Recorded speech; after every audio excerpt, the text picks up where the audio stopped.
Planning a trip to Europe and confused about the Schengen visa process? No worries, we have you covered. Welcome to the fascinating world of Schengen visas, your ticket to experiencing the rich cultural tapestry of Europe. A Schengen visa is a short-stay visa that allows its holder to travel to any members of the Schengen area, stay there for up to 90 days for tourism or business purposes. The Schengen area is a zone where 26 European countries abolished their internal borders for the free and unrestricted movement of people, in harmony with common rules for controlling external borders and fighting criminality by strengthening the common judicial system and police cooperation. These countries include France, Germany, Italy, Spain, and the Netherlands, among others. Imagine the convenience of visiting all these countries with just one visa. So if you're planning a trip to any of these countries, you'll need a Schengen visa. Stay tuned to figure out how to get one.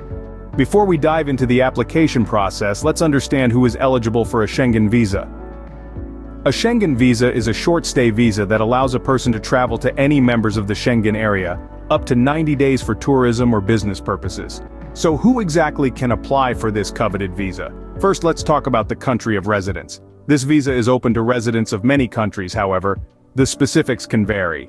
For instance, residents of Pakistan, India, and the UK are eligible to apply for a Schengen visa.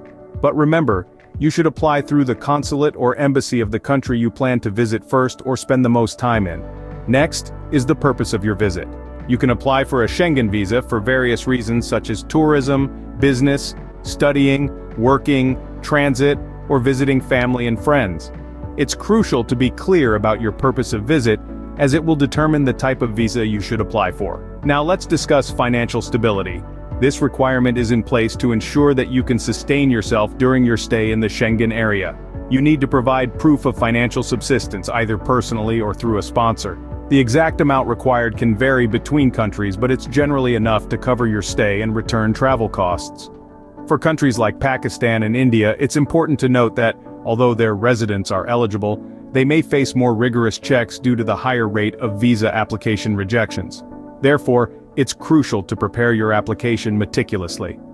Residents of the UK, on the other hand, post-Brexit are also required to apply for a Schengen visa if they plan to stay for more than 90 days in the Schengen area.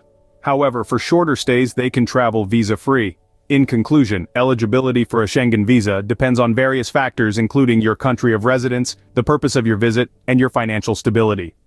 Now that you know if you're eligible, let's move on to the application process. First things first, you need to fill out the application form. Now you may wonder, where do you find this form? Well, it's readily available online on the official website of the embassy of the country you're planning to visit. Remember, it's always best to go to the source to avoid any misinformation or fraud. The form is relatively straightforward, but it does require attention to detail. Let's break it down, shall we? The application form is divided into several sections, each requiring specific information. Firstly, you'll need to provide your personal details. This includes your full name, date of birth, nationality, and contact information. Ensure that all information matches the details in your passport. Any discrepancies, however minor, can lead to delays or even rejection of your application. Next, you'll be asked about your travel plans. You'll need to specify the Schengen country or countries you intend to visit, the purpose of your visit, and the intended duration of your stay. Be as accurate as possible when filling out this section.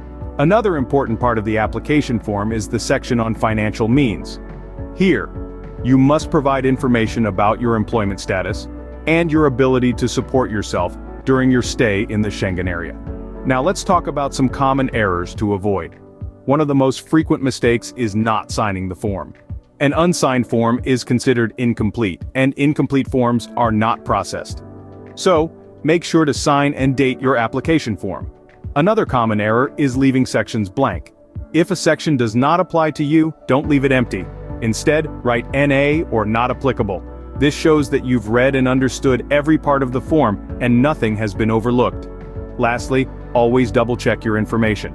A simple typo can cause unnecessary complications. Remember, accuracy is key when it comes to visa applications.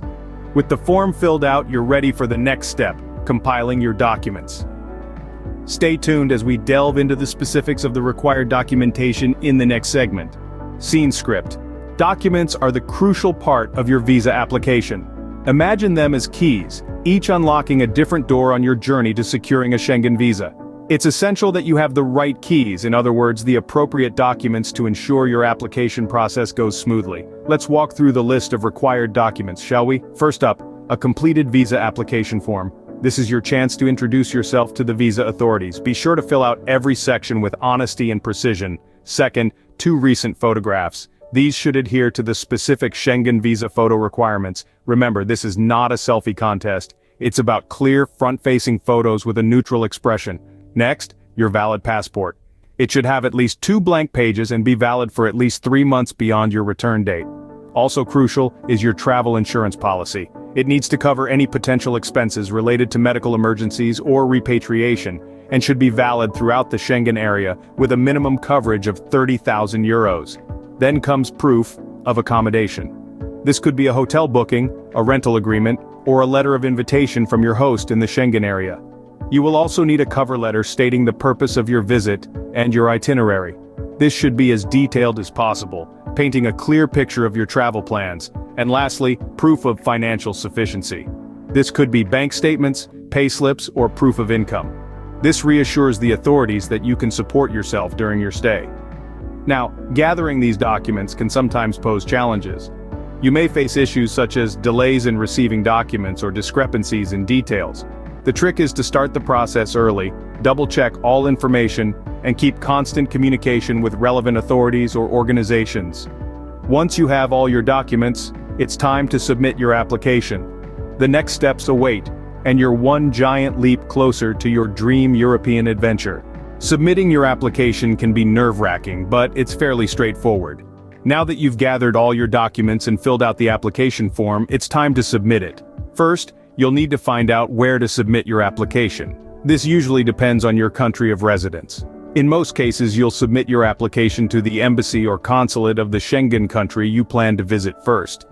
If you're applying for a multiple entry visa, you'll need to submit your application to the embassy or consulate of the country you'll spend the most time in. Now let's talk about how to submit the application. You'll need to book an appointment with the embassy or consulate. This can usually be done online, but some places might require a phone call. Make sure to book your appointment well in advance because slots can fill up quickly, especially during peak travel times. On the day of your appointment, bring your application, all your supporting documents, and your passport. Be prepared to have your fingerprints taken if this is your first time applying for a Schengen visa. This is part of the biometric data collection process. Next up is the visa fee. The Schengen visa fee is typically around 60 euros for adults and 35 euros for children aged 6 to 12. Children under 6 are usually exempt from the fee. The fee must be paid when you submit your application and is usually non-refundable, even if your application is rejected. The payment methods vary depending on the embassy or consulate, but most accept cash and credit or debit cards. Once you've paid the fee and submitted your application, you'll receive a receipt. Keep this receipt safe, as you'll need it to collect your passport and visa if approved. After submission, it's a waiting game. The processing time can vary, but it's usually around 15 calendar days. During this time, your application will be reviewed by the embassy or consulate. But what happens during this time? Stay tuned to find out. While you wait for your visa, the embassy is busy processing your application. After you've submitted your application, it enters a review period. This can take anywhere from a few days to a couple of weeks, depending on the embassy and the time of year. During this time, the embassy is thoroughly checking your documents and evaluating your eligibility for the Schengen visa. In some cases, you may be called for an interview. This is typically done to clarify any information or address any concerns about your application. It's crucial to be honest and consistent with your answers. Once the review process is complete, the embassy will communicate their decision. This can be via email or a phone call, or you may be asked to collect the decision in person. If your application is successful, you'll receive your visa and can start preparing for your journey. And there you have it, a step-by-step guide to applying for a Schengen visa. Safe travels.